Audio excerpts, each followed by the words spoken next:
Saya bersyukur dan saya menyadari tidak semua orang dengan HIV itu didukung oleh keluarga. Rentang usia yang terpapar itu adalah antara 19 sampai dengan 49 tahun. Itu mendominasi hampir 90%. Di situ Pak, begitu awal saya berontak kepada suami, bahkan minta cerai di depan mertua saya. Kita juga punya perda ya, di Sumatera Utara itu kita punya perda di mana calon pengantin itu memeriksakan diri sebelum menikah. Sampai saya akhirnya itu nge-email Badan Kesehatan Dunia.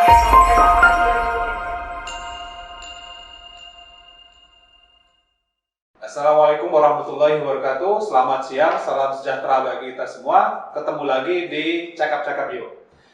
Kali ini kita kedatangan tamu, seorang ibu rumah tangga yang juga terpapar HIV, dan kita akan bincang-bincang dengan beliau, mengungkap kisah hidup beliau, dan kita akan jadikan ini sebagai sebuah edukasi atau pelajaran atau pendidikan untuk pemirsa semua sehingga bisa bersama-sama melakukan penanggulangan terhadap HIV. Target 2030 kita adalah 3-0, zero atau tidak ada lagi kematian akibat AIDS, tidak ada lagi yang terpapar akibat HIV, dan tidak ada lagi diskriminasi terhadap orang yang terpapar HIV. Ini kita ngomong-ngomong dulu ya, Bu Mila ya. Iya. Bu Mili atau Bu Mila? Bu Mili. Bu Mili, ya, Bu Mili ya. Kita ngobrol-ngobrol seputar kisah Ibu, dan saya agak sedikit nanya nanti yang agak sedikit private ya. Tapi tidak akan menyebutkan lembaga-lembaga nantinya karena melindungi juga, tidak ingin menyangkut pautkan lembaga-lembaga lain terkait dengan apa yang kita bincangkan. Bu Mili ngomong-ngomong usianya udah berapa sekarang ya?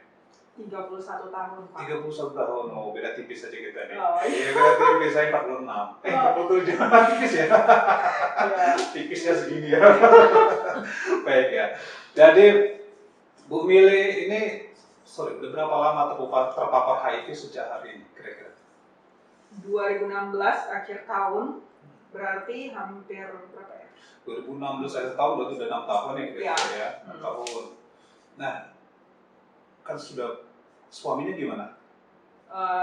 Suaminya juga 2016 tahu statusnya, dan saya yakin dia juga mungkin tidak ada niatan untuk menularkan kepada saya, tapi karena ketidaktahuan, jadi ya saya juga terinfeksi ya. Ya, terpapar ya. Terpapar gitu ya.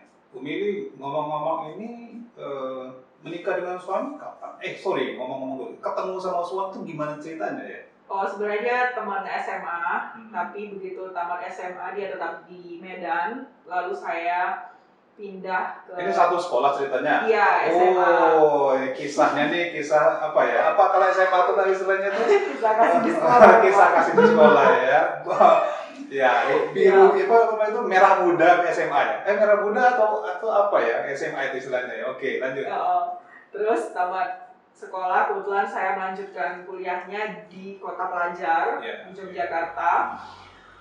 Ya, kita pacarannya seperti biasa kayak via telepon ya, karena kebetulan dulu kan tidak ada akses WA. Maksudnya ada, cuman kayak nggak. Tahun berapa itu ya? 2009. 2009, iya 2009 saya sudah ada WA waktu itu, masih ada telepon-teleponan aja. Iya. Ya, oke. Tapi itu masih lumayan. Kalau kami dulu itu masih surat ya Pak? Surat. Oke. Iya. Jadi tamat dari Kota Pelajar tersebut, kembali kemari. Terus habis itu 2015, lalu saya menikah 2016 bulan 4. 2016 bulan 4 menikah. Wah, memang udah kapan lagi? Oke. Ketika menikah itu ya tentu saja nggak ada tanda-tanda yang kelihatan gitu ya, Pak? Enggak tahu. Biasa aja ya. Emang nggak kesana pikirannya kan, Pak. Ya, waktu mahasiswa. Dan juga seingat saya waktu saya menikah 2016 itu nggak ada tuh edukasi tentang HIV. Iya, pada masa kuliah juga nggak ada. Nggak ada belajar spesifik kan. Nggak ada belajar spesifik, tapi sempat nggak dulu dapat informasi terkait HIV dulu di kuliah Andre? Nggak pernah. Enggak. Waktu di kampus nggak pernah ya. Oke. Setelah menikah, terus gimana? Setelah 2 bulan menikah, suami saya mulai sakit-sakitan, ngedrop, sampai akhirnya bulan 9 atau bulan 10 ya, ketahuan status HIV-nya. Bulan 9 atau bulan 10 ya? Jadi berapa lama setelah menikah tuh? Menikahnya bulan 4? Berarti 5 bulan kemudian kira-kira? Iya, 5-6. 5-6 bulan kemudian itu drop? Iya. Okay. Tapi udah mulai sakitnya itu setelah 2 bulan menikah. Jadi bulan ketiga setelah menikah dia mulai menunjukkan ya mungkin kayak nggak enak badan biasa, tapi mulai sakit-sakitan sih Pak. Kayak nafsu makan berkurang, terus kayak diare dia nggak ada sih. Tapi yang paling menonjol itu berat badan. Berat badannya susut? Berat badan, iya susut. Terus pergi ke dokter? Mencoba ke segala macam, dari mulai dokter ke dukun. Dukun apa hubungannya? Kayak orang pintar gitu kan Pak. Jadi akhirnya tahu statusnya di Adam Malik. Dibawa ke sana. Iya. Memang dokternya curiga dokternya ya melihat itu gitu atau? Iya. Jadi ditawarkan untuk awalnya tuh ke dokter kulit karena kebetulan ada kayak masalah di area hidung. Terus dokter kulitnya itu menyarankan untuk dites HIV. Oh, berarti sudah ada dokternya sudah di awal juga udah lihat. Iya, mungkin dia sudah curiga. Terus kita bawalah suami saya ini ke lab di Kota Medan, terus dites dan ternyata reaktif alias positif HIV. Positif HIV. Setelah suami dites, milih gimana? Karena begitu tahu status HIV suami saya itu positif, saya langsung baca-baca dan saya udah firasat saya pasti kena karena namanya sama suami ya Pak, mungkin karena kita pakai kondom, apalagi baru pengantin baru. Wah iya, itu juga yang bikin drop itu, kecapean itu suaminya. Jadi terus ya udah akhirnya menguat-kuatkan hati dan suami itu sempat dibawa berobat karena semakin ngedrop, dirawat inap di Adam Malik. Rawat inap. Iya. Di situ saya didekati oleh pendukung sebaya dari lembaga Medan Plus, dikasih motivasi gini, ayo beranikan tes. Akhirnya ya udahlah. Itu ketika itu memang sangat ragu juga ya, tes enggak gitu. Iya Pak. Kayaknya di seluruh dunia ini nggak ada ya yang mau dengan sukarela tes dengan HIV selain orang yang sudah melakukan perilaku berisiko berulang kali. Iya.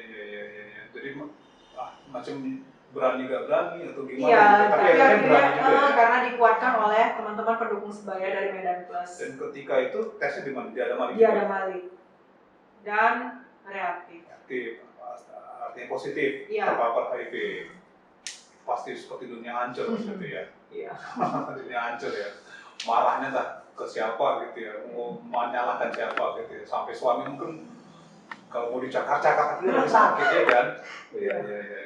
Nah ketika itu cara penerimaan Mili waktu itu sehingga akhirnya bisa menerima situasi ini gimana?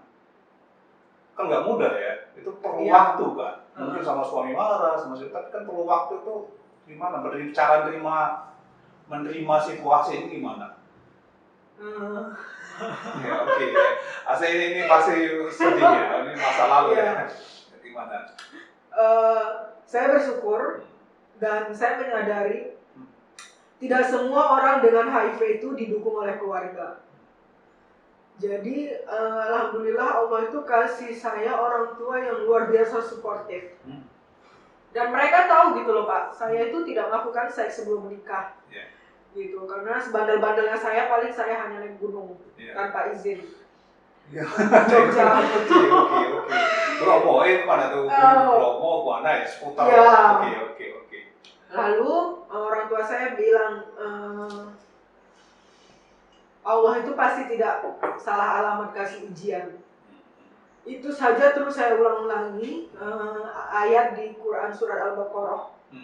Bahwasanya Allah itu tidak memberikan cobaan lebih kemampuan umatnya. Itu saja saya ulang-ulangi terus. Di situ Pak, begitu awal saya berontak kepada suami, bahkan minta cerai di depan mertua saya. Di saat suami saya sedang sakit tidur di rumah sakit di Adam Malik, saya bahkan berani minta cerai saking kan berontaknya. Iya, saking marah juga. Iya, terus orang tua saya memahami kemarahan saya. Karena ini kan konotasinya negatif ya Pak. Pasti. Bahwasanya orang dengan HIV itu pasti orang katakanlah pria atau wanita pekerja seks gitu, atau pengguna jarum suntik. Betul.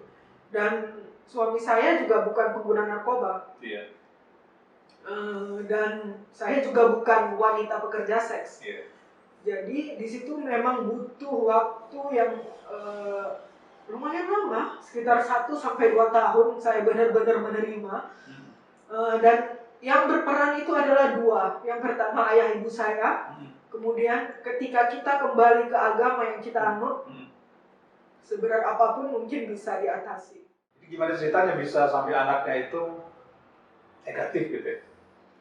Waktu diskusi dan ketemu sama Dr. Franciscus yang luar biasa suportif juga, beliau mengatakan bahwasanya kamu bukan satu-satunya orang dengan HIV yang takut punya anak.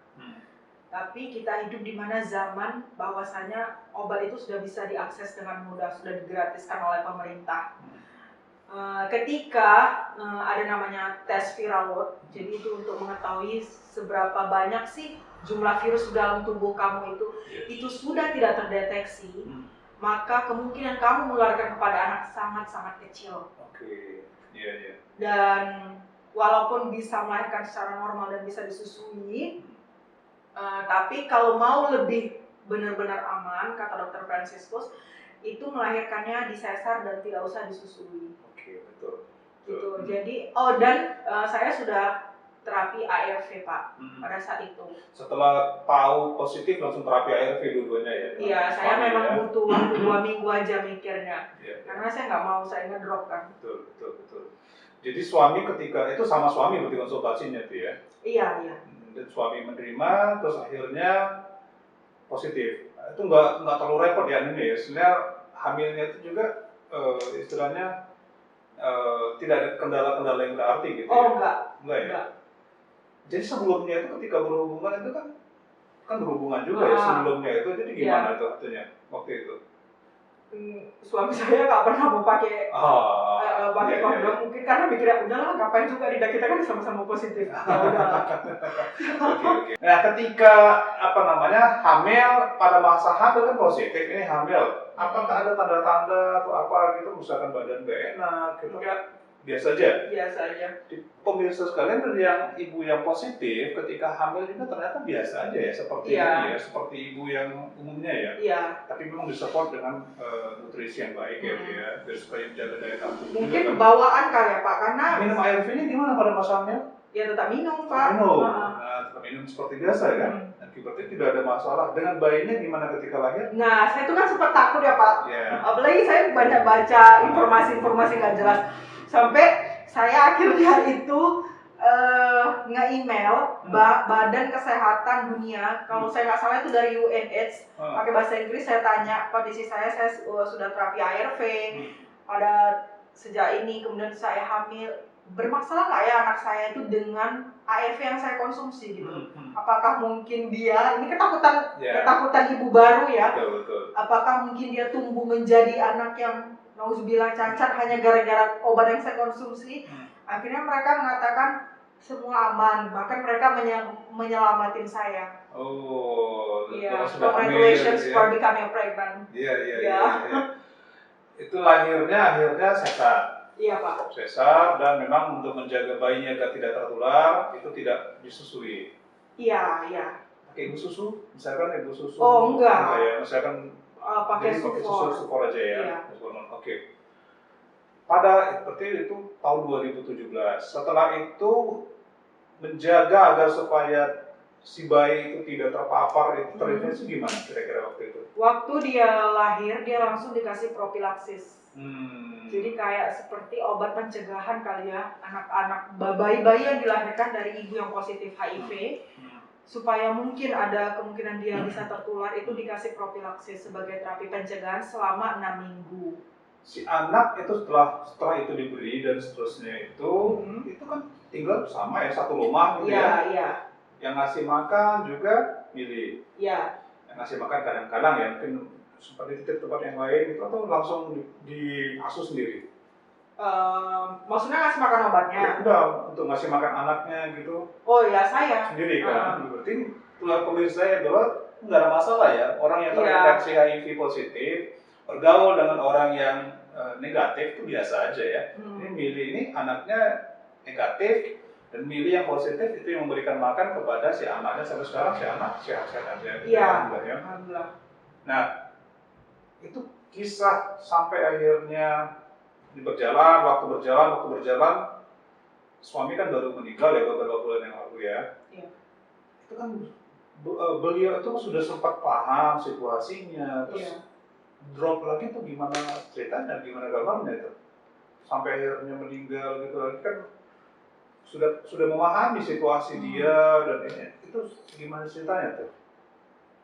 Apakah nggak mau minum obat lagi atau? Oh, dia pernah putus obat tapi bukan tahun 2022. Sempat 2021 sempat nggak mau minum selama 1 bulan.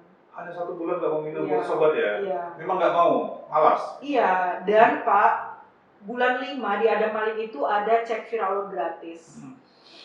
Bulan 5 2022. Dan karena saya tahu kosnya itu mahal, sekitar 2 juta. Kalau misalnya kita bayar sendiri, saya sudah bujuk dia, ayolah kita ke Adam Malik, mumpung gratis.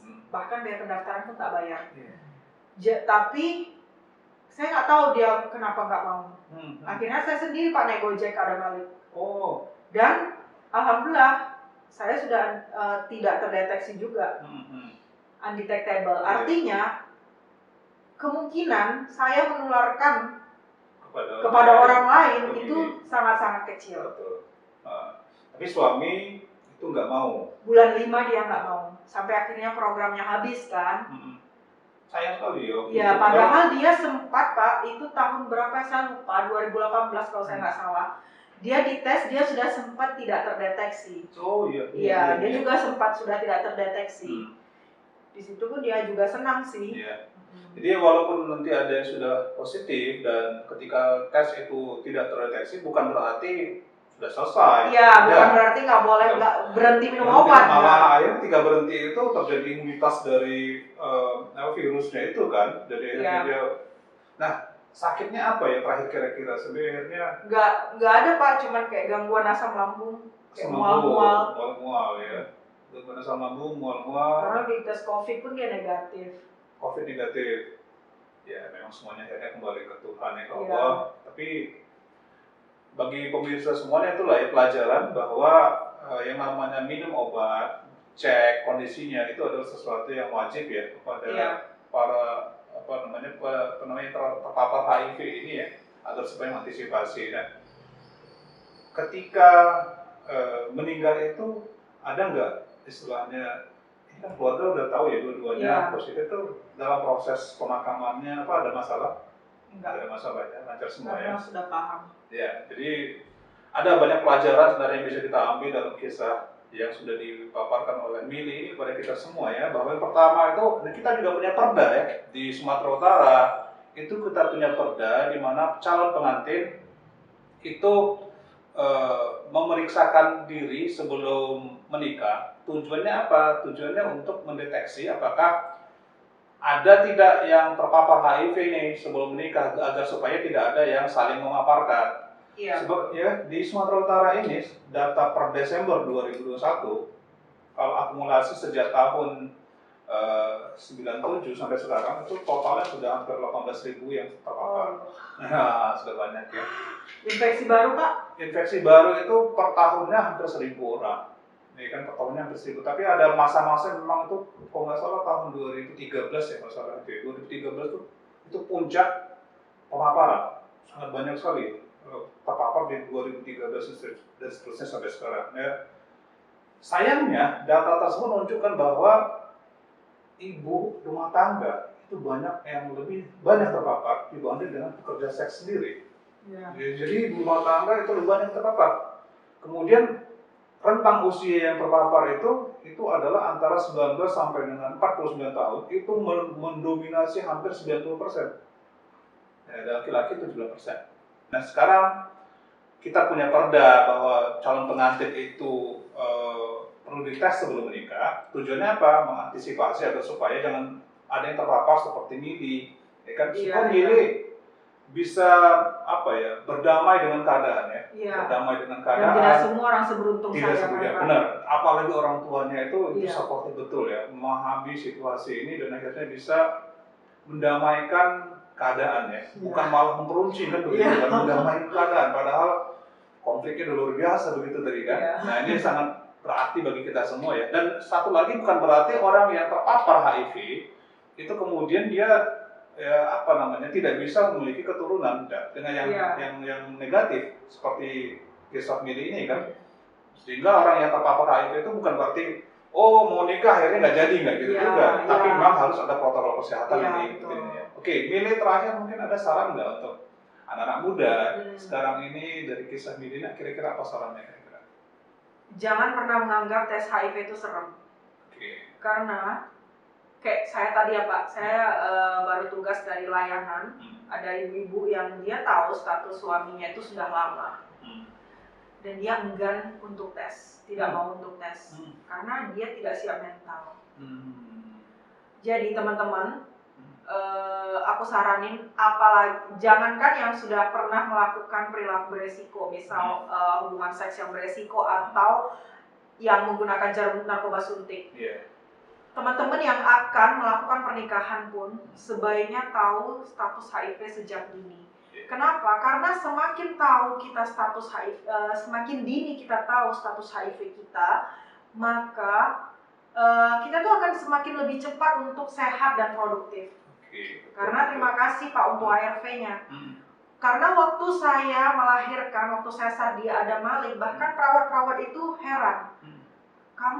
Kulit kamu kok masih mulus, padahal kamu udah HIV, gitu. Kenapa bisa seperti itu? Karena begitu saya tahu saya positif, saya segera mungkin minum ARV. Gitu. Oke, jadi sangat banyak ya yang kita ambil hikmahnya ya dari perbincangan singkat kita dengan Mili, dan kami ucapkan terima kasih ya dari Komisi Pendahuluan AIDS, ini kerjasama dengan Rumah Asam Kupang juga dengan P3M ya yang memfasilitasi kegiatan ini, dan kita berharap bahwa perbincangan singkat kita ini memberikan sedikit informasi yang sangat berguna untuk anak-anak muda khususnya mau menikah ya, bahwa tes itu sangat penting untuk keamanan masing-masing. Dan dengan demikian itu bisa menghindarkan diri dari hal-hal yang nanti bisa berisiko. Oh ya Pak, satu lagi. Saya begitu saya bekerja sebagai pendukung sebaya di Medan Plus, saya menemukan banyak cerita yang layak untuk disebarkan. Contohnya? Jadi bukan berarti ketika kamu positif kamu tidak bisa menikah dengan orang yang negatif. Karena saya sudah menemuin beberapa couple, karena ya saya baru di Medan Plus itu baru Juli sih Pak, Juli 2022. Itu couple-nya satu positif, satu negatif. Dan mereka tetap bertahan negatifnya. Gitu. Oke, jadi artinya tidak ada masalah. Iya, tidak ada masalah. Tapi tetap harus aware ya. Betul. Oke, demikian ya pertemuan kita, dan kami berharap apabila channel ini bagus dan bermanfaat bagi semuanya, mohon itu di like, comment, dan share ya, biar supaya nambah gitu ya. Bukan mau cari duit loh gitu ya, untuk lebih memperluas jangkauan. Dan terima kasih atas perhatian semua. Kita ketemu lagi di Cakap-Cakap Yuk di tema yang lain dan di waktu yang akan datang. Dan sekali lagi terima kasih Mili atas partisipasinya. Dan kita ketemu lagi. Assalamualaikum warahmatullahi wabarakatuh. Selamat siang, salam sejahtera bagi kita semua.